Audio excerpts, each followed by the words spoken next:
Voilà, eh bien, on est au terme de ces 18e rencontres de la Monnaie Libre à Laval. Et on voulait, à vous qui avez peut-être manqué l'événement, malheureusement, vous faire quand même un petit compte-rendu. Donc ce que je vous propose, c'est avec les développeurs de repasser très rapidement les différents points qu'on a vus. Et puis voilà, les laisser réagir les uns ou les autres sur les points importants qu'évidemment on détaillera un petit peu plus tard. Donc Hugo, si tu veux bien... Oui, on a commencé les RML par plusieurs présentations techniques, notamment une sur l'API de d'unitaire, donc bien distinguer l'état, le state, des calls, les appels de fonctions en blockchain et des extrinsiques, donc les calls signés. Ensuite, après ce passage sur d'unitaire, on a vu l'API de l'indexeur d'unitaire Squid avec son API GraphQL et son fonctionnement interne. Qui a donné des idées d'ailleurs plus tard sur les datapods. Et enfin, on a vu le parcours membre illustré avec l'outil en ligne de commande Gcli, qui nous a permis aussi d'examiner le parcours forgeron. On a fait une table ronde avec, on était Cédric, Marie-Agnès et moi, et Tatou qui nous posait des questions. Est-ce que quelqu'un veut parler de cette table ronde ? Oui, je vais en parler un petit peu moi. Donc oui, dans cette table ronde, il y avait une utilisatrice de la June.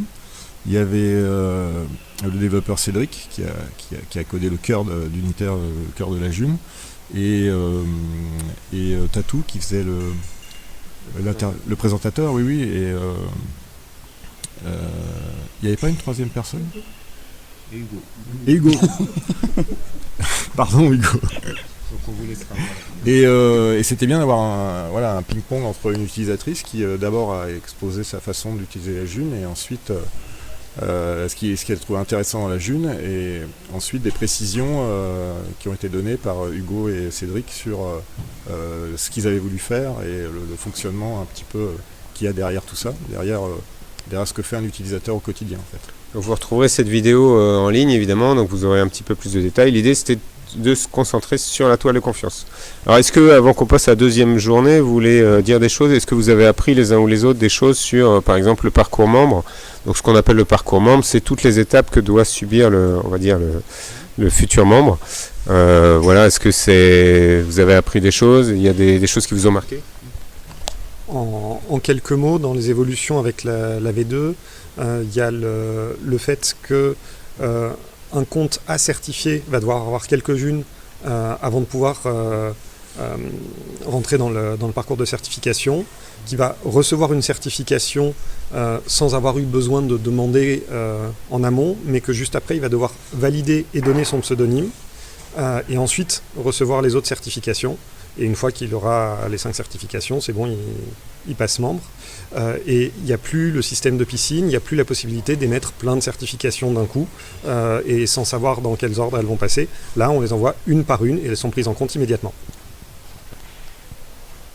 Donc concrètement aussi, ce que ça va changer dans les logiciels comme Cesium, parce qu'on en a parlé, ça a fait débat, le fait qu'on n'ait plus de piscine, c'est que vous n'allez plus pouvoir certifier 4 personnes d'un coup, et comme il n'y a plus de piscine, il va falloir attendre vraiment au moins 5 jours.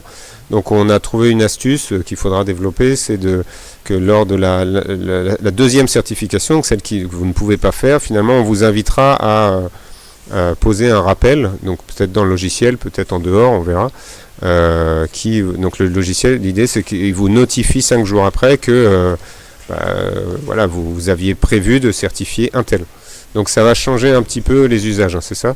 Et puis donc je redis ce que vient de dire Mélissant pour que vous compreniez aussi, c'est que maintenant la première certification, ce qui crée l'identité, va provenir de quelqu'un d'autre. C'est ça Hugo, hein ?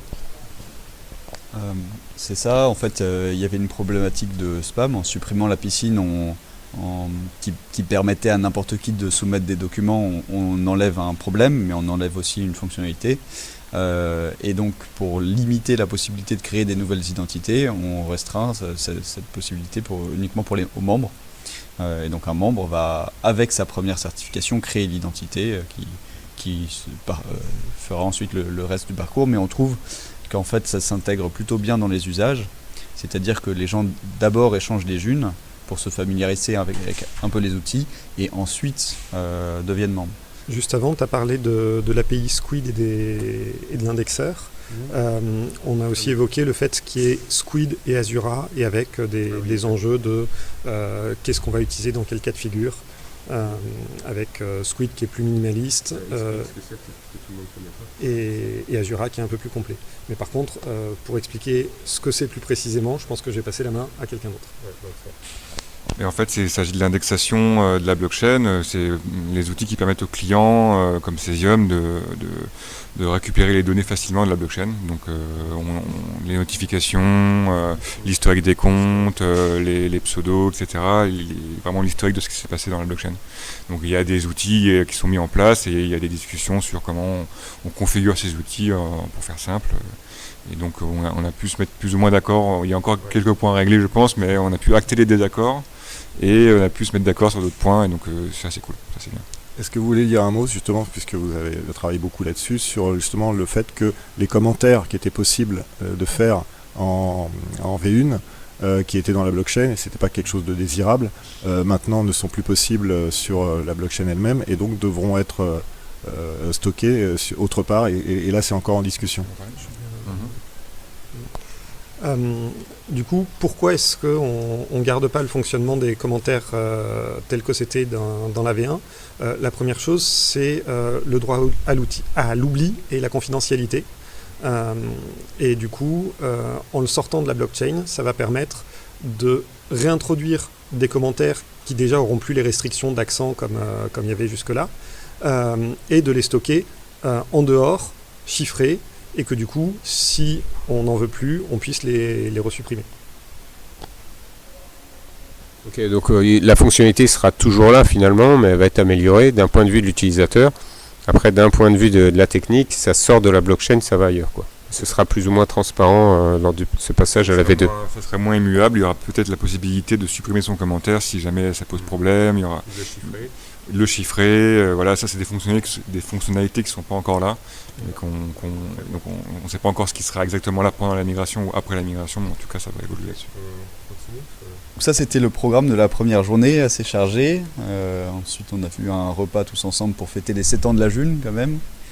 On était 4 jours après le 8 mars 2017, enfin les 7 ans du 8 mars 2017. Et le lendemain, on a commencé par la présentation de la sous-toile forgeron et du parcours forgeron, donc analogue au parcours membre, mais avec quelques petites subtilités. Et là, c'est moins grand public, puisque ça va concerner uniquement les gens qui veulent maintenir un nœud et calculer des blocs. Et on a aussi utilisé Gecli pour ça. Et on a également discuté des implications d'avoir une toile forgeron. Est-ce que quelqu'un veut détailler ce point ? Ouais, donc Gecli, tout le monde ne connaît pas Gecli, c'est l'outil que Hugo a fait, effectivement, qui permet en ligne de commande d'accéder à peu près à tout ce qu'on a à faire quand on est forgeron. C'est ça, un peu plus également faire des transferts, des certifications, etc. Donc dans ce parcours forgeron, qui était quand même nouveau pour un certain nombre d'entre nous, on a pu bien expliquer ce qu'il fallait faire. Il y a quelques étapes nouvelles, en fait. Notamment donc définir ses clés, donc on forge avec des clés spécifiques au nœud qui ne sont pas nos clés membres, donc ça c'est un changement par rapport à d'Uniteur V1, ce qui va permettre une professionnalisation de ce que j'ai compris de l'hébergement des nœuds d'Uniteur V2, parce qu'on ne sera plus obligé d'être sur nos machines avec nos identifiants membres, on va pouvoir les déporter éventuellement sur une machine et s'y connecter avec ces fameuses clés de forgeron, quoi. Et ensuite, il y a également une étape pour rentrer dans le pool de nœuds qui forge la monnaie. Donc ça, c'est une deuxième étape. Une fois qu'on est prêt, il faut dire... donc ça fait vraiment 2 étapes supplémentaires par rapport à d'Uniteur V1. Et une troisième étape qui va être de rentrer dans cette sous-toile forgeron, c'est-à-dire que par défaut, votre nœud ne va pas calculer de monnaie. Il faudra donc définir vos clés de nœud, aller en ligne, ce qu'on appelle le Go Online, pour vous faire entrer les termes un petit peu. Et ensuite, alors avant ou après, je ne sais plus, avoir les 2 certifications d'autres forgerons. Donc vous aurez 2 certifications à avoir, à obtenir assez vite, de ce que j'ai compris. Et là, vous commencerez à calculer les nœuds. Donc ça change un petit peu, mais l'approche aussi, l'idée c'est de professionnaliser un petit peu l'usage des nœuds, parce que pour qu'on puisse atteindre les fameuses 6 secondes, donc des calculs de transactions qui vont être beaucoup plus rapides. Oui. T'as compris comme moi, Vincent ? J'ai compris comme Tu me toi. corriges. Et en fait, c'était quelque chose qui était, assez attendu, parce que la toile de confiance, c'est un outil formidable. Mais par contre, on demandait beaucoup d'exigences de sécurité aux co-créateurs de la monnaie, à ceux qui étaient dans la toile de confiance, peut-être trop. Et pourquoi ? Parce que quand on était dans la toile de confiance, on avait beaucoup de pouvoirs. On a 3 pouvoirs en fait, c'est qu'on peut créer de la monnaie, on peut certifier d'autres personnes et on peut créer des blocs. Et donc là, ce qu'on a fait dans la version 2, c'est qu'on a séparé le dernier pouvoir, qui est celui de faire des blocs. Il est à part, c'est une toile de confiance différente. Et du coup, on n'aura plus à exiger de n'importe quel utilisateur d'avoir les mêmes exigences qu'on demandait à quelqu'un qui devait forger des blocs. Et il restera après, on verra avec les outils de gouvernance, parce qu'il y aura des outils de gouvernance sur la nouvelle plateforme qui permettront de faire des votes. Voir après si c'est demandé, si c'est nécessaire pour la sécurité, peut-être de séparer le pouvoir de créer de la monnaie et le pouvoir de certifier d'autres personnes. Ça on verra, ça n'a pas été discuté au RML aujourd'hui, mais je pense que ce sera rediscuté aux prochaines. On peut continuer donc sur le programme. Ensuite, on a une discussion sur les clés et la manière dont on les génère. Donc, sachant que jusque-là, c'est un format qu'on a appelé V1 avec identifiant secret et mot de passe secret. Mais on a plein de raisons de proposer une autre façon de générer des clés, qui soit un hasard généré par l'ordinateur, qui nous donne une passe de phrase qu'on appelle mnémonique, et qui soit chiffré sur le disque de la personne, donc que ce soit sur son téléphone ou son ordinateur, pour permettre de déverrouiller uniquement en utilisant un code PIN, par exemple à 4 chiffres, enfin quelque chose de beaucoup plus simple, ou l'empreinte digitale sur le téléphone. Et je t'en prie. Et on a également une discussion sur les formats de dérivation, qui a abouti à regarder ce qui se faisait en dehors, notamment les schémas de dérivation BIP44. Oui, je vais m'intéresser aux schémas de dérivation BIP44, qui sont un standard et qui permettent aux autres cryptos d'avoir un petit logiciel sur son téléphone, par exemple, qui permet de créer, avec le même mot de passe de départ, de créer un compte sur plein de crypto-monnaies. Donc les gens qui font des cryptos, ils vont avoir avec le même mot de passe un compte sur Bitcoin, un compte sur Ethereum, un compte sur Ripple. Et nous, on aimerait bien s'ajouter dans la liste des cryptos qu'ils utilisent, et même devenir la première qu'ils utilisent. Et pour faire ça, il faut qu'on soit compatible avec le standard BIP44. Donc c'est ce qu'on va essayer de faire. Et il faut s'enregistrer quelque part auprès d'un registre, et c'est ce qu'on va essayer de demander. Ce qui permettra à plein d'autres logiciels d'accéder finalement à la June à l'avenir. Voilà. Ouais, il est 17h30 et on doit ranger, donc on va essayer d'accélérer un petit peu. Mais on a quand même une très grosse discussion sur la migration. Qu'est-ce que ça impliquait ? Est-ce qu'on voulait embarquer tous les utilisateurs de gré ou de force ? Est-ce qu'on voulait leur proposer de maintenir une V1 ou au contraire faciliter autant que possible la migration à la V2, quitte à faire des choses automatiquement ? C'était une discussion assez fertile qui a donné lieu à des choses techniques, notamment sur les mises à jour de Cesium, ou sur les recommandations et la manière dont on va diffuser le message. En gros, l'idée c'est de savoir si on met à jour Cesium automatiquement, par exemple de V1 à V2, pour que ce soit transparent. Moi, c'était un peu mon idée. D'autres développeurs pensaient que c'était un peu piéger les gens, et puis ça nous mettait la pression sur la bascule. Donc l'idée a été aussi évoquée de faire des outils qu'il faut installer à côté. Donc les gens auraient par exemple Cesium V1 sur leur téléphone, il faut qu'ils installent la V2 pour passer à la V2. Donc moi j'ai un peu peur effectivement qu'on perde des utilisateurs. Donc là-dessus on a plusieurs possibilités alternatives. On pourrait, pour ceux qui veulent absolument rester sur la V1, qui ne se sentent pas piégés, distribuer une nouvelle version aussi de Cesium compatible V1. Comme ça leur permettrait, s'ils veulent résister au changement V1, de le faire. Mais que la grande majorité, donc c'est aussi à vous de nous dire ce que vous voulez, Et je pense que c'est un peu ça ton idée, Hugo, c'est de sonder la communauté, savoir si vraiment vous êtes tous OK pour qu'on, au moins dans une grande majorité, passer tous ensemble sur la V2, ce qui est quand même notre souhait et on pense vraiment que c'est l'idéal. Bah là, on peut migrer les outils Cesium quasiment sans que les gens aient rien à faire. Donc voilà, ou alors effectivement leur demander de réinstaller tout. Donc voilà, on n'est pas encore absolument déterminé sur la solution. Il y en a plusieurs, mais voilà, on va revenir vers vous pour en parler. Et je pense notamment avec Axiom Team, Hugo et son équipe vont sonder un petit peu la communauté. Donc c'était très peu de temps pour parler d'un si gros sujet, mais ensuite il y en a un autre qui est le stockage des données hors chaîne, donc on appelle Datapod. Et on a détaillé d'abord comment fonctionnaient les Datapods V1 et qui s'appuient sur la couche réseau d'Unitaire V1. Les nœuds Cesium+. Oui, les nœuds Cesium+, les nœuds J'échange. Ce sujet va être particulièrement important en V2 puisqu'on y déplacera les commentaires de transactions.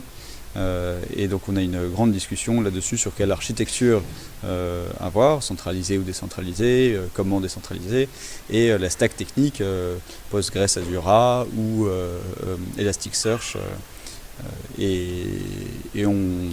Ça nous a amené aussi à parler de la question de l'authentification. Donc c'est deux sujets assez liés et qu'on a traité plutôt pendant la troisième journée, les extensions navigateurs ou les manières de s'authentifier sur un site tiers. Donc voilà, on n'a pas tranché, enfin les outils sont en cours de conception, Pocat a pas mal avancé là-dessus, donc voilà, on a pu échanger, tester, et je pense que la discussion va continuer au-delà des RML. Mercredi après-midi, il y a également une conférence, pourquoi maîtriser vos données mais pas vos données mais pas votre monnaie, qu'on mettra en ligne, qui sera également en ligne, en lien probablement ici. Bon, c'est plus du grand public, on peut passer vite. Et donc on passe au programme de jeudi 14 où il n'y avait plus Cédric aujourd'hui, et où on a plutôt fait des flash talks et des ateliers. Donc un des premiers et une grande discussion sur la communication et les systèmes d'information. Comment est-ce qu'on va informer la communauté? On a pas mal discuté sur tout ce plan de migration et de pouvoir informer majorité de personnes. Comment on allait s'y prendre entre les forgerons, les forgerons actuels en V1, comment ils allaient migrer pour la V2. Et puis on a pas mal discuté aussi sur tout l'aspect communication grand public, sur comment on allait faire. Bon, on a vu que je pense qu'on a bien éclairci ce qu'il y avait à faire. Et on s'est rendu compte qu'on a acté pas mal de choses. C'est un gros chantier et peut-être qu'il y a du boulot de ce côté-là, je pense. Voilà. Après, là, on va avoir besoin de vous, de pas mal de. S'il y a des graphistes et des vidéastes qui seraient intéressés pour nous aider, les communicants, tout ça, on va avoir besoin d'aide.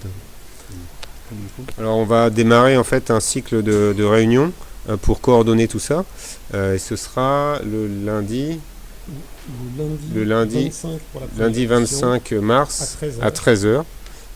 Voilà, et donc on s'engage à ce que ça dure juste 1 heure. On vous fournira le lien de visio dans le forum. Et l'idée après c'est de réunir, de faire appel à tous ceux qui ont envie de nous aider dans ce grand passage de la migration. Et on va segmenter un petit peu en pôle autonome pour que le travail puisse se faire. Donc comme disait Manu, on a besoin de beaucoup de compétences, il va y avoir de la pédagogie à faire. Et c'est aussi l'occasion de faire de la com grand public. Donc l'idée c'est que tous les collectifs puissent prendre avec nous partie prenante de ce grand projet de migration, avec l'idée qu'on perde personne. Donc c'est un peu l'idée d'Hugo en venant ici. C'est, voilà, on essaie d'emmener tout le monde, c'est un peu utopique, c'est pas man utopique. Mais voilà, on peut essayer, et on en a besoin effectivement de relais. Donc voilà, on va avoir besoin de vous pour que vous affiniez les problématiques sur le terrain, pourquoi les gens bloquent à passer à la V2. Et après, il faudra des pédagogues pour expliquer tout ça, des supports, des vidéos, etc. Donc on va essayer de bâtir ça intelligemment. On continue ? Oui. On a déjeuné tôt parce qu'on voulait se garder du temps pour avoir 3 flash talks en début d'après-midi, donc sur les chord diagrammes pour représenter les échanges et la masse monétaire. Benjamin, Benjamin est parti. Ouais. Il vient juste de partir. Ok. Skills, une application de Gérard, qui est là, et le CMS, donc un Content Management System pour éditer facilement des sites web par menu. Bon, je parle un peu du Skills. Donc, c'est un logiciel qui va permettre de récupérer tout ce que les participants dans un groupe pourront donner comme compétences et qui pourront être payés en June. Et donc, ça pour faire une monnaie d'échange, c'est une façon de parler, avec des commerçants pour pouvoir... Oui, ah oui, d'accord, plus haut. Pour pouvoir leur permettre de dépenser leur June. Voilà, qu'on leur donnera pour acheter leurs marchandises en June, notamment les invendus. Voilà. Ensuite. Donc sur le CMS... Juste avant, et à la différence de Géchange, c'est avec une visibilité privée, ce qui peut être intéressant dans certains cas. Tu veux nous parler du CMS ? Vite fait, alors c'est juste, en fait on utilisait aujourd'hui un outil qui n'est plus maintenu depuis 2-3 ans je crois même, pour le site Monnaie Libre et puis pour d'autres sites. Monnaie.fr, ouais, c'est le site. Et puis depuis il y avait la nécessité de changer et donc je suis en train de faire tout un CMS qui va me permettre de gérer des sites facilement. Et à terme même mon idée, moi c'est un peu un clic ou deux, pouvoir créer un site assez maintenable facilement à travers Git et donc pour tout le grand public. Donc l'idée, ça pourrait être pour les collectifs qui nous regardent, qui ne sont pas hyper techniques, d'avoir quand même quelque chose de propre et de gérer facilement et ils tapent le contenu directement. C'est ça. Bon, ok, à suivre alors. Hugo, on est arrivé au bout ? Voilà. Ensuite, on a fait quelques ateliers techniques en petits groupes pour travailler sur la licence, je crois, Mélissant. Vous avez eu le temps un peu. Et puis nous, on a travaillé sur Cesium 2 et sur les pods, les datapods. Sur la licence, on n'a pas fait un atelier à proprement parler. On en a discuté en informel à différents moments durant ces 3 jours sur le changement de terme de licence vers charte, qui a l'air de correspondre pour pas mal de monde. Et des changements aussi dans le contenu pour essayer de faire simple et d'aller à l'essentiel pour que les gens puissent s'engager fortement là où il y a besoin d'engagement et se documenter à leur rythme pour le reste. Ok, est-ce qu'on a fait le tour ? On a fait le tour, on arrive à 17h30, à l'heure de la fin des RML. Ok, c'est super. Et ben voilà, on a une petite pression derrière, il y a tout qui est en train d'être rangé, donc on va vous dire à très bientôt. Évidemment, toutes les questions ne sont pas à régler, mais c'est pas le but des RML, on va essayer de détailler tout ça. En tout cas, ça nous a donné de l'énergie, je pense, pour continuer de travailler ensemble, lever les problèmes, les tensions qu'il pouvait y avoir, qu'il y a dans toute communauté. Voilà, ça fait du bien, je trouve. Donc merci à vous d'être venus jusqu'à chez nous, jusqu'à Laval. C'était cool. Merci à tous ceux que vous voyez sur l'écran et tous ceux qui sont derrière. Il y a Yves là qui vient avec nous. Vous voulez venir avec nous 2 minutes pour dire au revoir ? Et puis, comme disait Stéphane à l'ouverture des RML, qu'on a vu en visio, eh bien, on peut dire haut les cœurs. Donc si vous voulez, haut les cœurs.